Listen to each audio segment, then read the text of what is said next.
c'est bien de temps en temps d'ouvrir un peu les fenêtres sur le monde. Et ce qu'on va faire ce matin, c'est aller au Royaume-Uni pour retrouver Ambroise Boulay, en direct de Londres. Salut Ambroise, vous avez une spécialité allemande entre les mains, visiblement.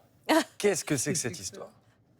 Bonjour Samuel, oui, vous avez reconnu une maison en pain d'épices, spécialité allemande, c'est vrai, mais c'est une tradition qui s'est implantée en Angleterre aussi au 19e siècle. Et aujourd'hui, on en trouve un petit peu partout dans les magasins à assembler soi-même. Et c'est d'ailleurs ce qu'a fait notre équipe du bureau de Londres. Pour vous, vous voyez, regardez, avec cette petite maison assemblée avec nos petites mains aux couleurs de France 2, s'il vous plaît. Alors, je vous assure que tout ça, ça n'est rien à côté de ce que font certains architectes pâtissiers qui voient très grand pour les fêtes de fin d'année. Parce qu'on va vous montrer ce matin que les Anglais, ils adorent faire tous ces gâteaux très beaux en cette période de Noël. D'ailleurs, c'est une période très attendue par les pâtissiers décorateurs qui sont des amateurs de trompe-l'œil dans l'assiette. Maëlys Septembre et Perrine Aubert vous emmènent dans les coulisses d'un concours où vous allez voir que la dinde au marron a un autre goût que celui auquel vous pensez. Une dinde accompagnée de ses légumes, un sapin entièrement décoré et des cadeaux prêts à être emballés. Non, ce n'est pas un repas de Noël en avance, mais bien un concours de gâteaux en trompe-l'œil. Une compétition où les pâtissiers, amateurs et professionnels, s'affrontent à coups de pâte à sucre et de crème au beurre. Des heures en cuisine pour créer le trompe-l'œil parfait. J'ai tout fait moi-même.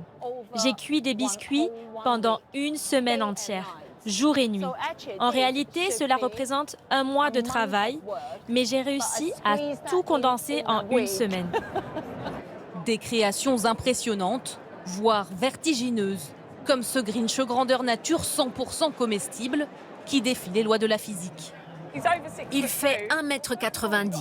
D'abord, il a fallu créer une structure suffisamment solide pour supporter tous les gâteaux, parce qu'ils sont vraiment très lourds. Ensuite, on les recouvre de chocolat et de fondant. Les Britanniques, fans inconditionnels de gâteaux. Plus de 7 sur 10 se disent pâtissiers amateurs et s'en donnent à cœur joie pour les fêtes. Et certains n'hésitent pas à avoir grand, très grand, comme des architectes londoniens, apprentis pâtissiers, qui ont décidé de construire un village entier en pain d'épices. Ici, pas de briques ni de ciment, mais des biscuits, des bonbons et du glaçage pour réaliser cottage, patinoire, fête foraine et même Big Ben. On avait beaucoup de pression. Tant de gens aiment Big Ben, c'est la première chose qu'ils voient quand ils viennent à Londres. On y a mis beaucoup d'efforts, en particulier pour le cadran de l'horloge. On voulait absolument qu'il soit transparent pour qu'il puisse s'illuminer. Je pense qu'on a plutôt bien réussi. Interdiction en revanche pour les gourmands de croquer un petit bout de la célèbre tour, comme sa grande sœur, une œuvre d'art qu'on ne touche qu'avec les yeux. Spectaculaire reportage, très étonnant.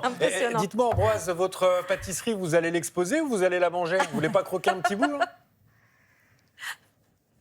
On va essayer de la manger, mais là, il fait très froid ce matin, elle est dure comme du béton.